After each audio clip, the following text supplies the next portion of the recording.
Hello दोस्तों, कैसे हैं आप। स्वागत करता हूं अपने YouTube channel target for exam by Khan. आशा करता हूं कि आप सभी लोग अच्छे होंगे। आइए आज हम जीएस सुधा की पॉलिटी की अगला टॉपिक पढ़ते हैं, भारतीय संविधान की विशेषताएं।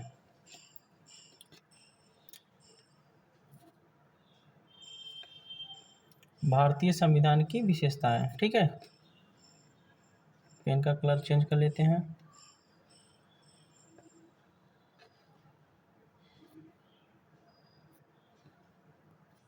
आइए हम लोग पढ़ते हैं।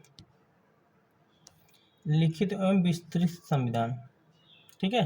भारत का संविधान एक विशेष संविधान सभा द्वारा बनाया गया है। अगला देखिए लाइन्स। भारत का संविधान विश्व का सबसे बड़ा लिखित संविधान है, ठीक है। कहने का मतलब ये है, जो भारत का संविधान है वो विश्व का सबसे बड़ा संविधान है, यानी अमेरिका के संविधान से भी बड़ा संविधान है, ठीक। मूल संविधान में एक प्रस्तावना 395 अनुच्छेद, 22 भाग तथा 8 अनुसूचियां थी। ये पहले थी जब हमारा संविधान बना था।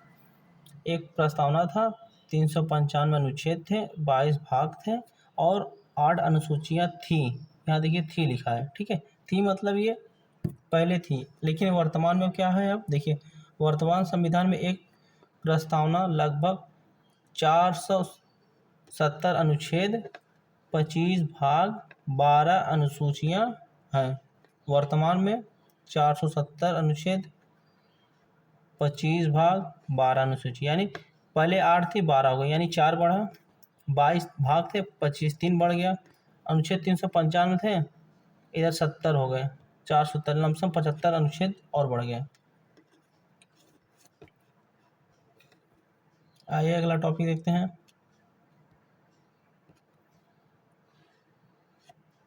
संप्रभुता संपन्न राज्य, ठीक। संप्रभुता संपन्न राज्य उसे कहते हैं जो अपनी आंतरिक और बाहरी नीतियों को स्वयं निर्धारित करता हो तथा किसी बाहरी नियंत्रण के अधीन नहीं हो। इस संबंध में भारत पूर्णतः स्वतंत्र है, ठीक है। अब अगला देखिए, लोकतंत्रात्मक गणराज्य, तंत्रात्मक गणराज्य, ठीक। भारत एक लोकतंत्रात्मक गणराज्य है, जिसका अर्थ होता है भारत का शासन भारतीय जनता द्वारा निर्वाचित प्रतिनिधि ही संचालित करेगा, ठीक।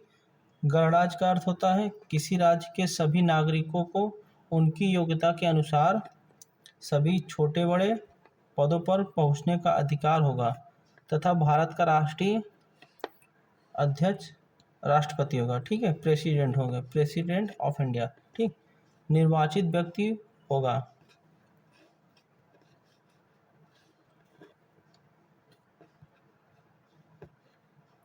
ना कि ब्रिटेन की तरह आनुवांशिक व्यक्ति। कहने का मतलब ये है, भारत में जनता के द्वारा जो प्रतिनिधित्व चुने जाएंगे, चाहे छोटे पद हो या बड़े पद, ठीक, वो अपना अधिकार है कि वो जिस पद पे रहेंगे उसका कार्य करेंगे। लेकिन ब्रिटेन में क्या होता है, वंशानुगत मतलब जैसे राजा का बेटा ऐसे ही चला, परंपरा चला, तो वहाँ पर जनता को प्रतिनिधित्व नहीं चुनने का अधिकार है, ठीक है। यानी वो इलेक्शन नहीं लड़ सकते, ठीक। अगला देखिए, एकल नागरिकता, ठीक। भारतीय संविधान केवल एक एकल नागरिकता को मानता है या प्रदान करता है। भारत का प्रत्येक नागरिक केवल भारत का नागरिक होगा, ना किसी प्रांत का जिसमें वह रहता हो। दोहरी नागरिकता का अर्थ होता है एक संघ की और दूसरे राज्य की, जैसे अमेरिका, ठीक है। देखिए अमेरिका का संविधान दोहरी नागरिकता प्रदान करता है। कहने का मतलब ये भारत में एकल नागरिकता है, ये ठीक है, एकल नागरिकता भारत में, ठीक। और अमेरिका में है क्या, दोहरी नागरिकता। जैसे आपको केंद्र यानी संघ बोला गया यहाँ पे, ठीक, यानी केंद्र से भी आपको नागरिकता मिलेगी, फिर अपने जिस राज्य से आप लोग, जैसे भारत को अपना अमेरिका मान लीजिए, ठीक है। जैसे आपको दिल्ली से भी नागरिकता मिलेगी, प्लस जिस राज्य से आप यूपी, बिहार, कर्नाटक, मध्य प्रदेश, झारखंड कहीं से भी है, फिर वहाँ की भी नागरिकता मिलेगी। हमने एक उदाहरण वहाँ भारत का, ठीक है। तो अमेरिका में ये ऐसा है, वहाँ पे संघ की नागरिकता और दूसरी जो है राज्य की नागरिकता प्राप्त होती है, ठीक है।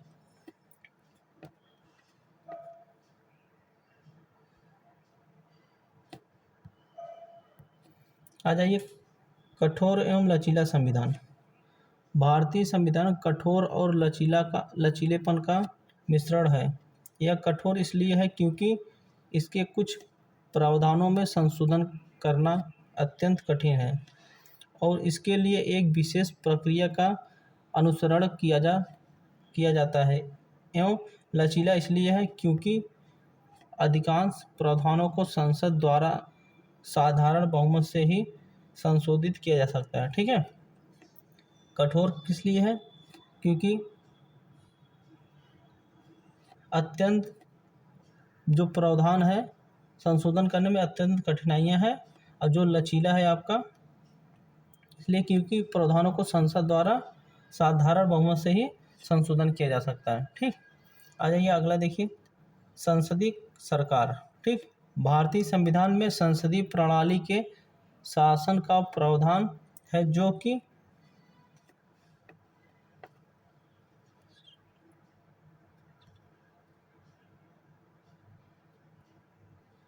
जो कि वेस्टमिनिस्टर मॉडल ब्रिटेन पर आधारित है। इस प्रणाली में वास्तविक कार्यपालिका शक्ति जनता के द्वारा निर्वाचित प्रतिनिधित्व में निहित होती है तथा मंत्रिपरिषद का प्रमुख प्रधानमंत्री होता है, ठीक है। मंत्रिपरिषद का प्रमुख प्रधानमंत्री होता है।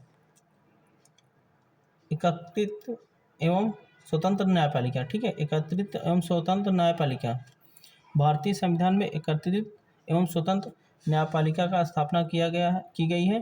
भारतीय न्यायपालिका में सर्वोच्च स्तर पर उच्चतम न्यायालय यानी सुप्रीम कोर्ट, ठीक है, तथा राज्यों में उच्च न्यायालय यानी हाई कोर्ट एवं अधीनस्थ न्यायालय, ठीक है, जो जिला एवं सत्र न्यायालय होते हैं।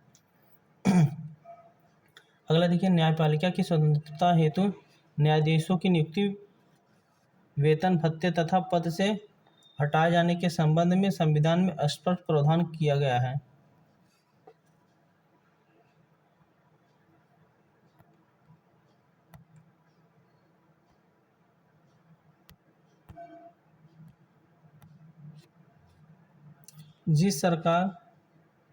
जिससे सरकार उन पर कोई दबाव नहीं डाल सकती, ठीक है। समाजवादी राज्य। भारतीय संविधान समाजवादी राज्य की स्थापना करता है, जिसका संकेत प्रस्तावना में वर्णित सभी नागरिकों को आर्थिक न्याय, प्रतिष्ठा और अवसर की समानता दिलाने के संकल्प में मिलता है, ठीक है। समाजवादी शब्द संविधान में 42वां संविधान संशोधन अधिनियम 1976 द्वारा जोड़ा गया, ठीक। कहने का मतलब ये जो संविधान में समाजवादी शब्द संविधान में कब जोड़ा गया, तो 42वां संविधान संशोधन अधिनियम यानी एक्ट 1976 द्वारा जोड़ा गया, ठीक। अगला टॉपिक देखिए, वयस्क मताधिकार, ठीक। भारतीय संविधान में संसदीय शासन प्रणाली की व्यवस्था है, ठीक। देश के सभी नागरिकों को अपना नेता चुनने का अधिकार है, ठीक। अतः संविधान प्रत्येक वयस्क नागरिकों को मत देने का अधिकार प्रदान करता है, ठीक। कहने का मतलब ये है, देश के सभी नागरिकों को अपना नेता चुनने का अधिकार है, उन्हें चुनाव लड़ने का अधिकार है और अपना मत यानी वोट देने का अधिकार। लेकिन ब्रिटेन में ऐसा नियम नहीं है, ठीक है। 61वें संविधान संशोधन अधिनियम 1989 यानी 1989 के द्वारा मतदान की आयु को 21 वर्ष से घटाकर 18 वर्ष कर दिया गया, ठीक है। क्वेश्चन ये बन सकता है कि किस अधिनियम के द्वारा मतदान की आयु को 21 वर्ष से घटाकर 18 वर्ष कर दिया गया, तो 1989, ठीक है। कौन से अधिनियम में? 61वें संविधान संशोधन के अधिनियम में, ठीक।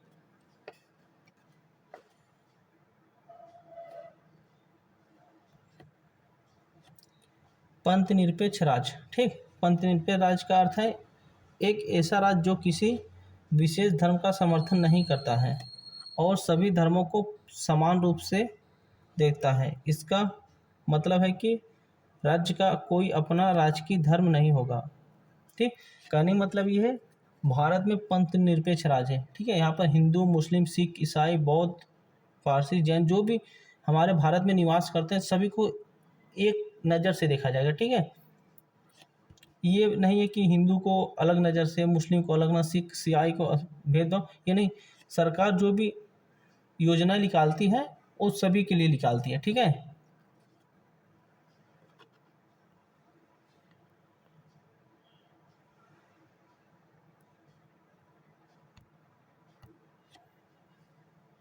नागरिकों को अपनी मनपसंद के धर्म को मानने का अधिकार या आचरण करने और प्रचार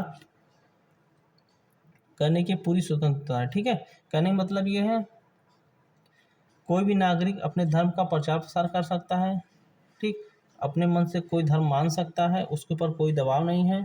ठीक है, और अपने धर्म का प्रचार करने की पूरी स्वतंत्रता होगी। ठीक है, अगला देखिए, राज्य किसी भी धर्म के आधार पर नागरिकों के साथ भेदभाव नहीं करेगा और सभी धर्मों को समान सम्मान दिया जाएगा। ठीक है, कहने का मतलब ये है राज्य का कोई सरकार होगा, ठीक, नागरिकों को एक साथ भेदभाव नहीं किया जाएगा। ठीक है, कहने का मतलब ये है जैसे आप अभी उदाहरण के तौर पर मान लीजिए जो गांव में फ्री राशन मिल रहा है मुख्यमंत्री योगी जी की तरफ से। ठीक है, तो उसमें योगी जी का ये तो कहना नहीं है कि हिंदू को राशन दिया जाए, मुसलमान को ना दिया, ये तो नहीं कह रहे हैं। वो दे रहे हैं सभी नागरिकों को। ठीक है, तो वो इसी को पालन कर रहे हैं। ठीक, इसी को पालन कर रहे हैं कि धर्म के आधार पर नागरिकों को भेदभाव नहीं किया जाएगा, सभी को एक नज़र से देखा जाएगा। ये नहीं है कि मुस्लिम को 5 किलो दे रहे हैं तो हिंदू को 6 किलो दे रहे हैं, सिख को इतना दे रहे हो, बौद्ध को इतना दे रहे हैं, ये नहीं। सभी को एक जैसा 5 किलो प्रति यूनिट सबको दे रहे हैं तो सभी को एक समान दे रहे हैं। ठीक है, यही होता है धर्म के आधार पर नागरिकों से भेदभाव नहीं किया जाएगा, सभी को एक समान देखा जाएगा। ठीक, अगला देखिए, पंथ निरपेक्ष शब्द 42वें संविधान संशोधन 1976 द्वारा संविधान की प्रस्तावना में जोड़ा गया। ठीक है, क्वेश्चन देखिए बन सकता है कि पंथ निरपेक्ष शब्द कब जोड़ा गया और या कौन से संशोधन हुआ या कब जोड़ा गया, कौन से सन में। तो देखिए 42वां संविधान संशोधन 1976 के द्वारा प्रस्तावना में जोड़ा गया। ठीक,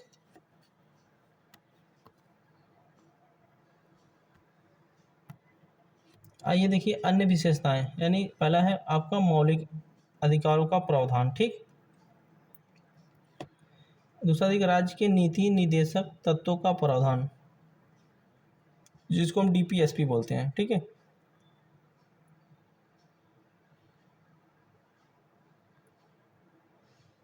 अगला देखिए मौलिक कर्तव्य फंडामेंटल ड्यूटीज। ठीक, विधि का शासन। ठीक, अनेक देशों के संवैधानिक तत्वों का समावेशन, त्रिस्तरीय शासन, विकेंद्रीकृत अवस्था का प्रावधान। ठीक है, आपातकालीन अवस्था का प्रावधान, भारतीय संविधान के निर्माण के समय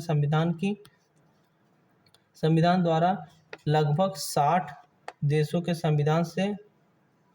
संविधानों का अध्ययन किया गया था। ठीक है, कहने का मतलब ये है कि भारतीय संविधान के निर्माण के समय संविधान द्वारा जो लगभग 60 देशों के संविधान का अध्ययन किया गया तब हमारा भारतीय संविधान बना था। ठीक है,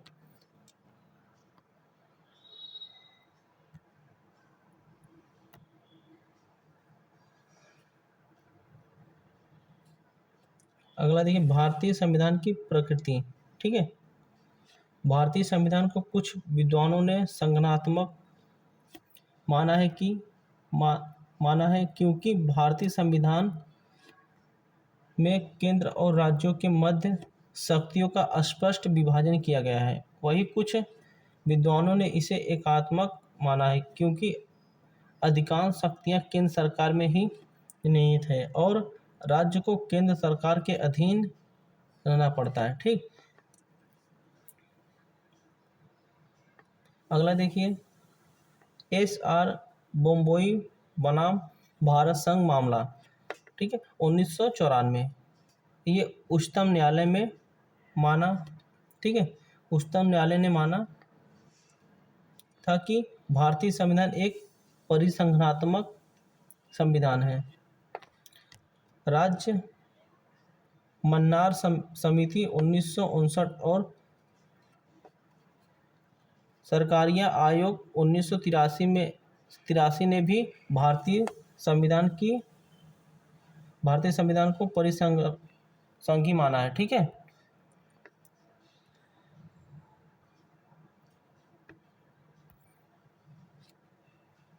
कहने मतलब यह है, जो राज मन्नार समिति थी 1969 में और सरकारिया आयोग 1983 ने भी भारतीय संविधान को परिसंघी माना है। ठीक है, परिसंघी क्या माना है? परिसंघी। भारतीय संविधान में एकात्मक लक्षण। ठीक, शक्तियों का बंटवारा केंद्र के पक्ष में, केंद्र सरकार की सीमा, नाम तथा क्षेत्र में परिवर्तन कर सकती है। अच्छा बताइए, केंद्र राज्य की सीमा तथा नाम क्षेत्र में परिवर्तन कौन कर सकता है? ठीक है, यह किसको अधिकार है? बताइए किसको अधिकार है, या और ये कौन से आर्टिकल में है? ठीक, ये संसद को अधिकार है, आर्टिकल 3 में। ठीक है, संसद पर इतना अधिकार है कि राज्य की कोई सीमा है उसको बढ़ा घटा सकती है। ठीक है, उसके नाम में परिवर्तन कर सकती है, ये संसद के पास अधिकार आर्टिकल 3 में।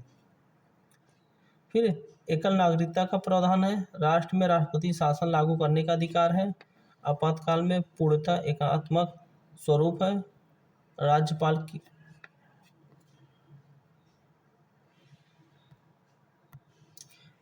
की नियुक्तियां के द्वारा एकीकृत न्याय व्यवस्था है। संविधान संशोधन करने का अधिकार केंद्र के पास है। संघ द्वारा राज्यों के निर्देश लेने की शक्तियां हैं। अंतर्राष्ट्रीय संधियों के पालन हेतु विधायी शक्तियां केंद्र सरकार के पास है। जम्मू कश्मीर को छोड़कर अन्य राज्य का अपना कोई संविधान नहीं है। ठीक है, कहने मतलब ये, जम्मू कश्मीर को छोड़कर अन्य राज्य का कोई अपना संविधान, लेकिन जम्मू कश्मीर कोई अपना संविधान है, तभी तो यहाँ पे कहा जा रहा है कि राज्य को छोड़कर कोई अपना संविधान नहीं है। ठीक,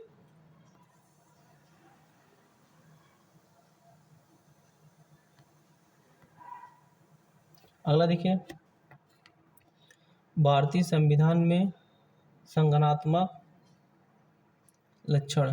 पहले देखिए, लिखित संविधान, स्वतंत्र न्यायपालिका, संविधान संशोधन की जटिल प्रक्रिया, संघ एवं राज्य के बीच शक्तियों का बंटवारा, केंद्र तथा राज्यों में पृथक सरकारें, संसद में उच्च सदन राज्यसभा की उपस्थिति,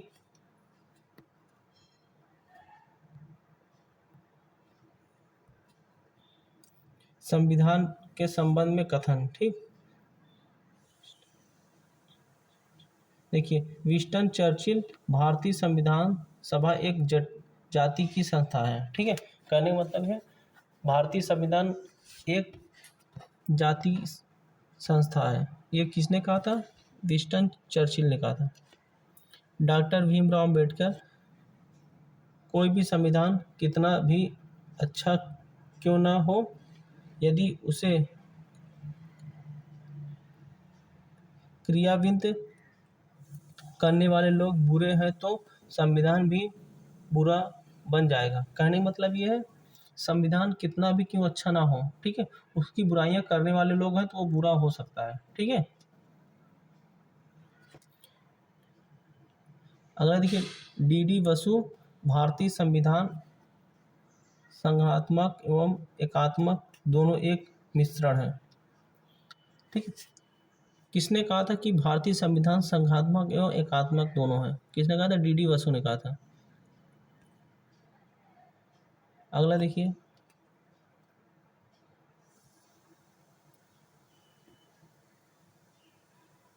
अगला देखिए आइवर जेनिंग, ठीक, भारतीय संविधान वकीलों का स्वर्ग है।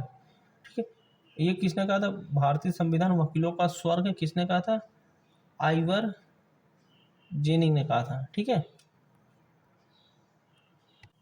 ठीक है, आइए हम अपने टॉपिक पर यहीं पर समाप्त करते हैं। अगला हमारा होगा संघ एवं उसका राज क्षेत्र। यहाँ से हमारी आर्टिकल शुरू हो जाएंगे। ठीक है, और संडे को क्लास नहीं रहता है। ठीक है, हम कोशिश करेंगे संडे को भी क्लास लेकर आएँ। ठीक, आप सभी को ये वीडियो पसंद आए तो लाइक, कमेंट और चैनल को ज़रूर सब्सक्राइब करें। और एक बात और, ये जो पीडीएफ है हमारा, ठीक है, टेलीग्राम पर है, target for exam by Khan, इसका लिंक हम डिस्क्रिप्शन में दे देंगे, वहाँ से आप चैनल को जाकर पीडीएफ प्राप्त कर सकते हैं। ठीक है, धन्यवाद।